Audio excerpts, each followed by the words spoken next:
Halo guys, kembali lagi di channel YND. Di video kali ini saya akan mendongeng sebuah film yang diangkat dari kisah nyata yang bakal mengingatkan kita betapa mengerikannya bencana alam.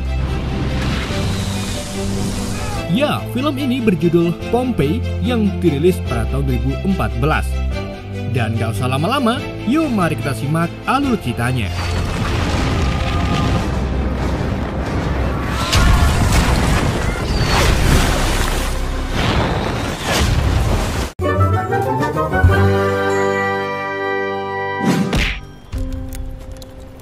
Film dibuka pada tahun 62 Masehi di Britania Utara, tepatnya di markas suku Celtic si ahli kuda, di mana seorang bocah laki-laki bernama Milo terbangun dari boboknya karena kebisingan di luar tenda. Dan saat Milo keluar, ia dikejutkan dengan bangsa Romawi dari pasukan The Eagle yang diketuai oleh Senator Corvus menyerang sukunya dalam rangka untuk meredakan pemberontakan. Dalam pembantaian itu, Milo melihat bagaimana para prajurit mengambil nyawa ayahnya yang merupakan ketua suku. Ibu Milo bernama Ibu kemudian mencoba membawa Milo pergi, tetapi sayangnya keduanya ditabrak oleh prajurit berkuda sehingga Ibu Milo berakhir ditangkap oleh prajurit Roma sedangkan Milo pura-pura mati. Dalam keadaan seperti ini, Milo menyaksikan Corvus memerintahkan tangan kanannya bernama Proculus untuk mengeksekusi semua bangsa Celtic termasuk ibunya. Setelah semua bangsa Celtic tewas, mayat-mayat mereka kemudian ditumpuk termasuk Milo yang sebenarnya masih hidup. Keesokan harinya, setelah pasukan Roma pergi, Milo kemudian kemumbul dari tumpukan mayat. Ia lalu menatap mayat kedua orang tuanya yang digantung di atas pohon, dan dari situlah Milo menaruh dendam mendalam terhadap Senator Corvus. Milo kemudian mencoba bertahan hidup di tengah hutan seorang diri. Namun di hari berikutnya, Milo ditemukan oleh rombongan pemburu budak Britania, di mana Milo ini akan dijadikan sebagai seorang petarung gladiator.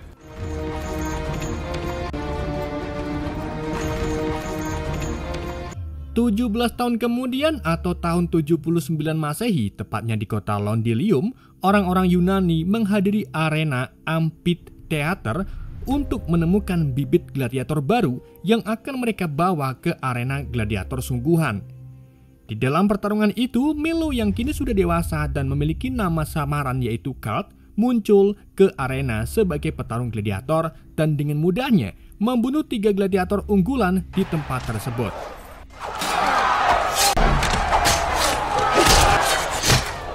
Kehebatan Milo tentunya menarik perhatian promotor terkenal bernama Pak Bagong, di mana Pak Bagong ini akhirnya mau membeli Milo untuk dijadikan sebagai petarungnya. Pak Bagong kemudian membawa Milo dan petarung gladiator pilihannya ke kota Pompeii karena di sana sedang ada festival meriah. Selain itu di sana juga ada event gladiator yang akan menghasilkan uang banyak. Saat dalam perjalanan ke sana, Milo papakan dengan rombongan putri Pompeii bernama Putri Cassie yang baru saja pulang dari Roma. Namun di detik itu juga, ban kereta kudanya belesak sehingga membuat salah satu kuda wawah tergelincir. Milo sebagai keturunan suku Celtic meminta tangan kanan Bagong bernama Wowo untuk mengizinkannya menolong kuda tersebut. Dan dengan bantuan Putri Cassie, Milo pun diizinkan untuk menolong kudanya. Namun saat dicek, ternyata kedua kaki kuda itu patah, dan karena tidak bisa apa-apa lagi, Milo pun membunuh kuda itu dengan cara yang aman. Hal ini pun menarik perhatian Putri Cassie yang baru pertama kalinya melihat pria mengerti perasaan kuda. Setelah pertemuan itu, mereka melanjutkan perjalanan dan sampailah di kota Pompeii yang letaknya tak jauh dari gunung aktif bernama Vesuvius. Tapi karena jalannya sesak-busak akibat banyak orang yang mabok, Cassie dan sahabatnya bernama Ariani pun memutuskan untuk jalan kaki sembari jajan panipuri.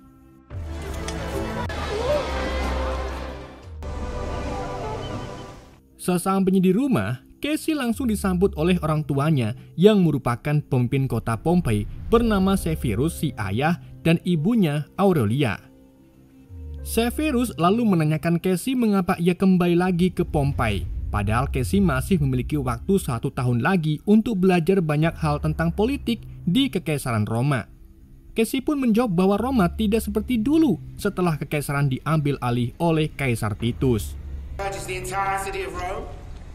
Di malam harinya, Casey mengunjungi hewan peliharaannya yaitu kuda warna putih yang diberi nama Ferris. Karena sudah lama tidak menaiki Ferris, Casey pun meminta penjaga kandang bernama Felix untuk mengajak Ferris jalan-jalan terlebih dahulu agar besok Ferris tidak kaku saat diajak berkeliling kota.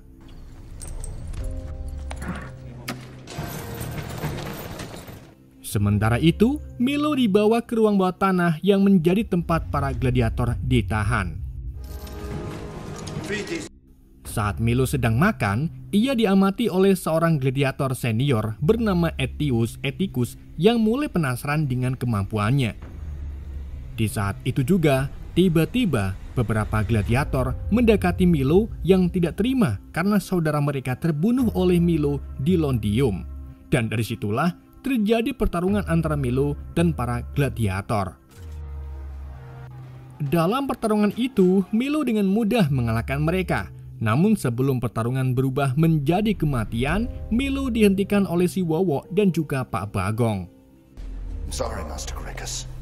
It will be at your cost.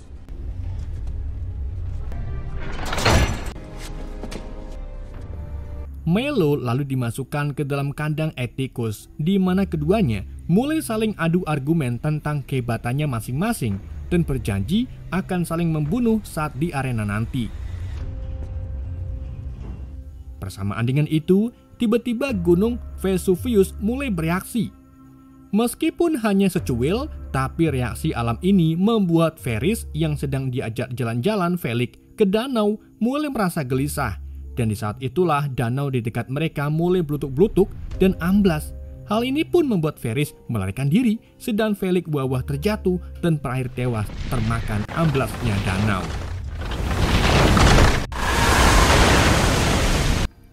Di keesokan harinya, Pak Bagong mengerahkan semua budaknya ke arena dan memaksa mereka untuk berlatih karena pertunjukan gladiator akan diadakan dalam 2 hari lagi.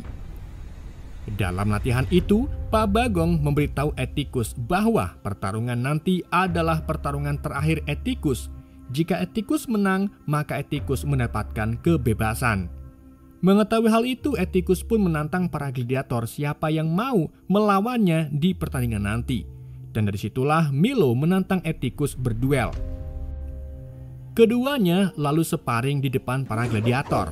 Meski pedang yang mereka gunakan menggunakan kayu, tetapi pertarungan keduanya terlihat sangat nyata dan ingin membunuh satu sama lain. Saat Milo berhasil memojokkan Atticus ke tanah, tiba-tiba gladiator yang dikalahkan Milo semalam diam-diam mencoba menikam Milo dari belakang. Untungnya Atticus melihat aksinya dan segera menendang gladiator itu sebelum menikam Milo.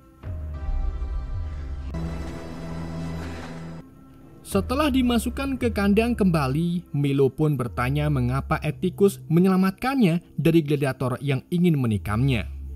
Atticus pun mengakui bahwa ia melakukannya hanya karena hakikatnya seorang gladiator harus menghadapi kematian secara langsung, dalam arti harus mati ditusuk dari depan bukan dari belakang. Meskipun begitu, Atticus tetap akan membunuh Milo dalam pertarungan nanti. You die. It will come from my hand. Gak lama kemudian datanglah pasukan Corvus di Pompei. Di sini Corvus melihat kalau orang-orang Pompei sama sekali tidak menyambut kedatangannya. Padahal dirinya merupakan seorang senator Kekaisaran Roma dan seharusnya warga Pompei tunduk kepadanya karena Pompei masih di bawah kendali Roma.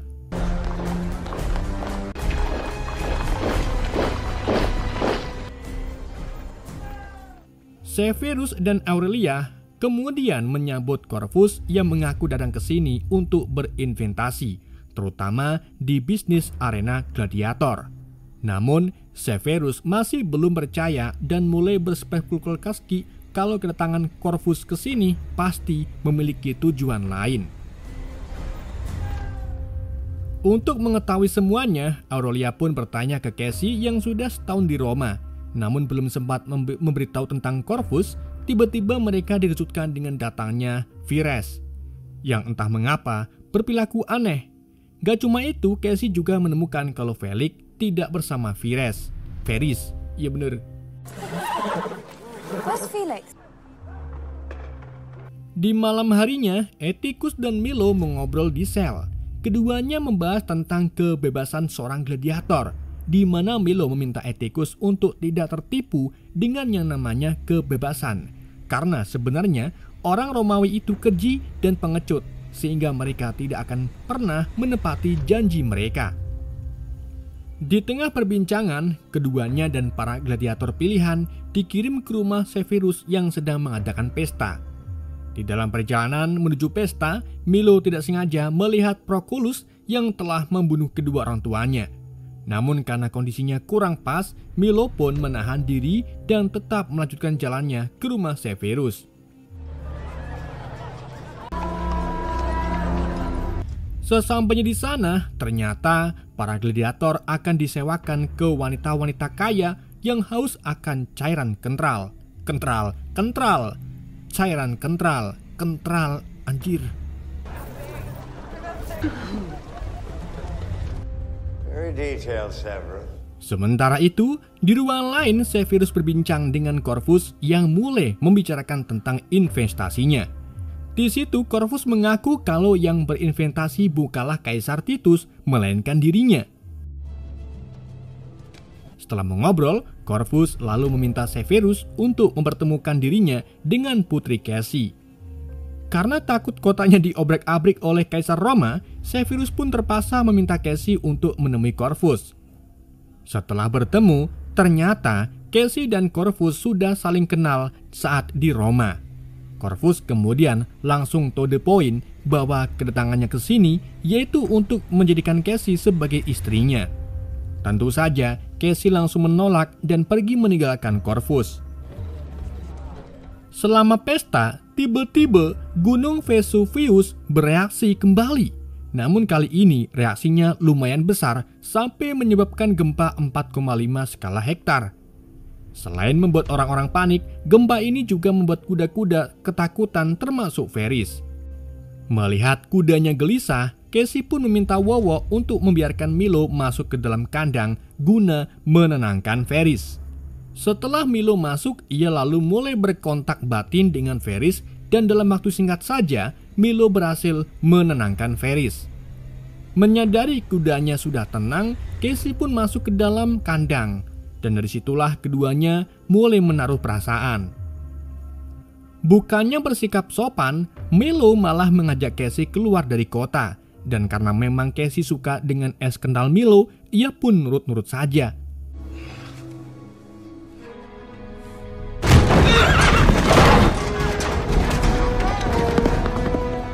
Keduanya lalu kabur dari kota. Namun aksi keduanya ini tentunya menentang kerajaan Roma, sehingga membuat para prajurit Roma mengejar mereka. Mengingat kota Pompei dikelilingi oleh bukit, Milo pun memilih kembali ke kota dan berakhir ditangkap oleh Corvus. Dikarenakan telah bersikap lancang, Milo pun dihukum 15 cambukan di depan umum. Content yourself with that. Setelah dicambuk, Atticus dengan sukarela mengobati luka Milo. Milo lalu curhat kalau keluarganya dibunuh oleh pasukan Romawi, terutama Corvus, dan ternyata Atticus juga memiliki nasib yang sama. Namun bedanya Atticus tidak mengenali prajurit yang telah membunuh keluarganya. Dan karena keduanya sama-sama memiliki kebencian terhadap Roma, Atticus dan Milo pun akhirnya memilih berteman. My name is Milo. Atticus. Keesokan harinya, hari pertarungan gladiator pun diadakan. Semua orang-orang Pompei kemudian berkumpul di amfiteater untuk menonton duel para gladiator termasuk Cassie dan juga Corvus.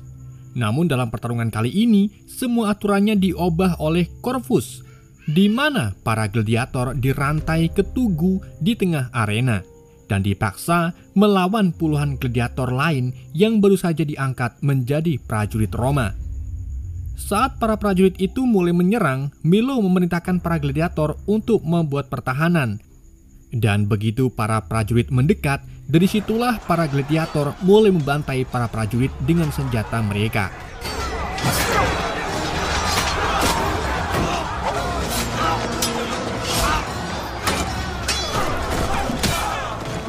Dalam pertarungan itu, para gladiator banyak yang tumbang dan hanya tersisa Milo dan Atticus. Meskipun begitu, keduanya masih strong melawan para prajurit. Sampai akhirnya Atticus menemukan kalau tugu yang mereka rantai bisa dirobohkan.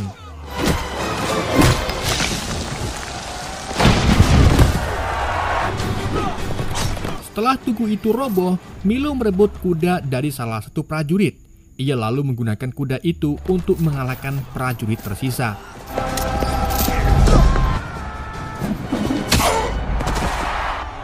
Hingga akhirnya tersisalah satu prajurit yang sebelumnya ingin menikam Milo dari belakang. Dan hanya dengan 3 gerakan saja, Milo berhasil membunuh prajurit tersebut.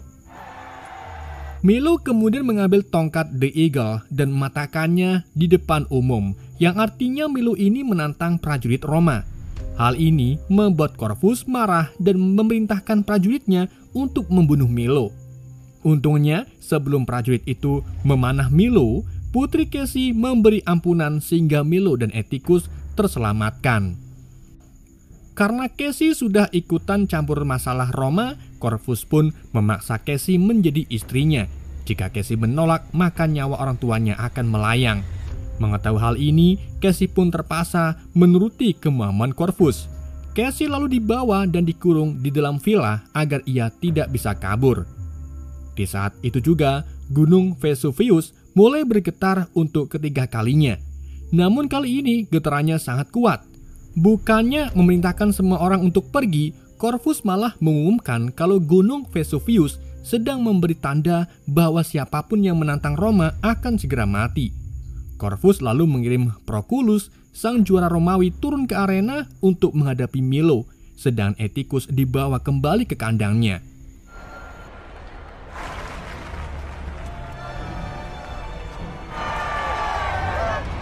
Milo dan Proculus lalu mulai berduel.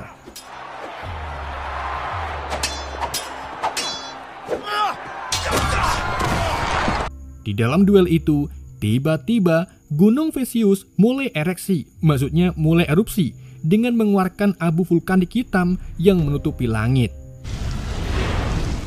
Meskipun erupsi pertama tidak terlalu besar, tetapi efek yang dihasilkan mampu membuat arena gladiator runtuh.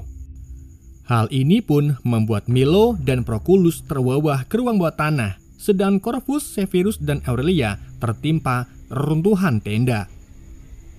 Di dalam ruangan bawah tanah, Milo masih sempat-sempatnya melawan Proculus. Tetapi karena Proculus terlalu kuat, Milo pun sengaja melepaskan para budak gladiator termasuk Atticus untuk melawan Proculus. Sayangnya, Proculus lebih dulu kabur, sedangkan Bobo yang kebetulan lewat berakhir tewas dipukuli oleh para gladiatornya. Sementara itu lagi, Aurelia dan Severus yang masih hidup melihat kalau Corvus tidak sadarkan diri. Aurelia pun meminta Severus untuk membunuh Corvus. Namun ketika Severus akan menikam Corvus, Corvus tiba-tiba terbangun dan menikam Severus sampai mati. Corvus dan Proculus lalu meninggalkan Aurelia yang terjepit reruntuhan. Sedangkan Pak Bagong yang masih hidup berdesak-desakan dengan para warga yang ingin kabur menaiki perahu di pelabuhan Pompei. Karena tak ingin mati mengenaskan, Bagong pun memberikan sekantong emas kepada kapten perahu sehingga hanya Bagonglah yang diperbolehkan naik ke perahu tersebut. Sementara itu, Milo dan Atticus yang masih berada di arena gladiator mendengar suara teriakan yang ternyata dari Aurelia. Menyadari Milo adalah pria yang disukai oleh putrinya, Aurelia pun meminta Milo untuk menyelamatkan Cassie yang sedang dikurung di dalam villa yang letaknya di kaki Gunung Vesuvius. Setelah Aurelia meninggal, Vesuvius meletus untuk kedua kalinya dengan memuntahkan batu-batu api.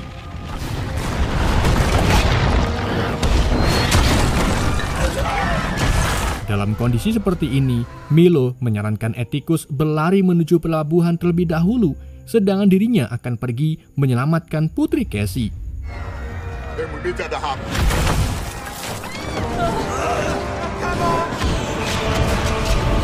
Sementara itu, Aryani mencoba membuka pintu villa untuk menyelamatkan Cassie. Namun usahanya itu percuma karena kunci pintunya telah dibawa pergi oleh penjaga. Di saat itu juga, tiba-tiba villa mulai runtuh. Untungnya setelah villa itu runtuh, Milo datang dan langsung mengeluarkan Cassie dari ruangan. Saat Aryani hendak mengambilkan air untuk Cassie, tiba-tiba lantai yang ia injak longsor ke lautan. Aryani pun mencoba lari ke arah Cassie, tetapi ia telat dan berakhir tewas terbawa oleh longsoran.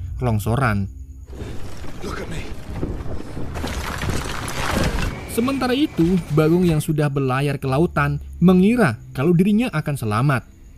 Namun, perkiraan Bagong ternyata salah karena sebuah batu api besar yang dimuntahkan oleh Vesuvius menimpa perahu Bagong dan membuat semua penumpangnya mati. Bersamaan dengan itu, letusan ketiga terjadi. Letusan ini menciptakan gelombang mega tsunami yang membuat semua orang di pelabuhan langsung berlari menghindari ombak raksasa tersebut, termasuk Atticus.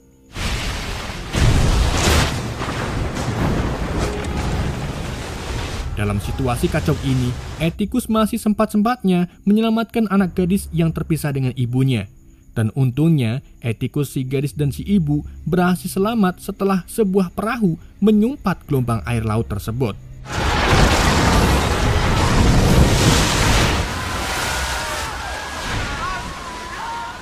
Akan tetapi, bencana ini belum berakhir, di mana Vesuvius kembali memuntahkan jutaan batu-batu kerikil yang membuat semua orang langsung mati ketika terkena batu tersebut.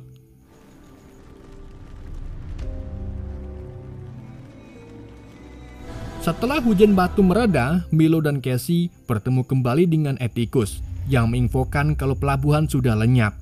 Untungnya Milo masih memiliki rencana. Ia lalu meminta mereka pergi ke arena untuk mengambil kuda yang bisa mereka gunakan menjauh dari Pompei dengan cepat. Milo dan Atticus kemudian bertugas mengambil kuda-kuda itu di ruang bawah tanah, sedangkan Cassie menemui jasad kedua orang tuanya. Namun, di waktu yang sama, tiba-tiba Corvus muncul menangkap Cassie. Sementara Milo dan Atticus mendapati kalau kuda-kudanya telah diambil oleh pasukan Corvus. Ketika keduanya kembali ke arena, mereka mendapati kalau Cassie sudah tertangkap oleh Corvus. Corvus lalu membawa Cassie pergi dengan kereta kudanya, sedangkan Milo dan Atticus harus melawan 5 prajurit Corvus. Setelah membunuh prajurit, keduanya harus berhadapan dengan Proculus yang berdiri di depan mereka. Mengingat Cassie butuh bantuan, Atticus pun meminta Milo mengejar Corvus, sedangkan dirinya akan menghadapi Proculus.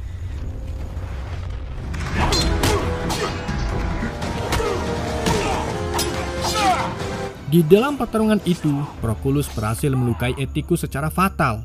Tetapi Atticus tidak menyerah. Ia mematahkan pedangnya dan menusukkannya ke tenggorokan Proculus sampai pindah alam.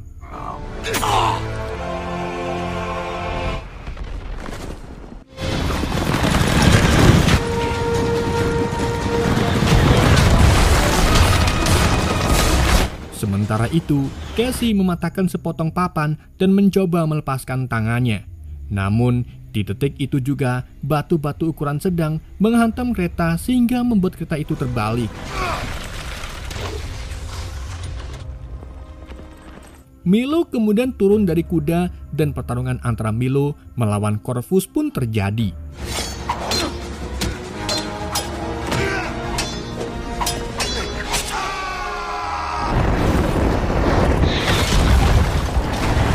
Di dalam pertarungan itu, Milo dibantu oleh Cassie yang secara cepat merantai tangan Corvus ke kereta kuda.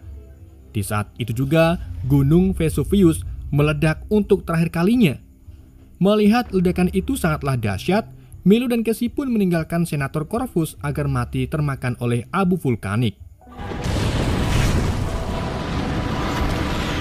Di tengah pelariannya menjauhi abu vulkanik, Milo mendapati kalau kudanya tidak kuat lagi. Ia pun meminta Casey membawa kudanya pergi, sedang dirinya akan tetap tinggal di sini. Namun, Casey menolak dan lebih memilih mati bersama Milo. Sementara Atticus akhirnya mendapatkan kebebasannya dengan cara tewas terhempas abu vulkanik.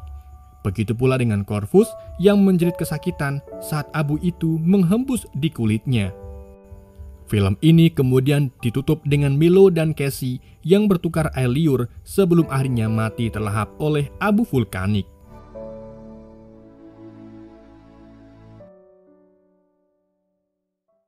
Oke guys, itulah alur cerita film Pompeii. Semoga kalian terhibur dengan alur cerita yang saya bawakan. Mohon maaf jika ada kesalahan dalam penyampaiannya ataupun penyebutan nama. Sekian dari YND, sampai jumpa di video berikutnya.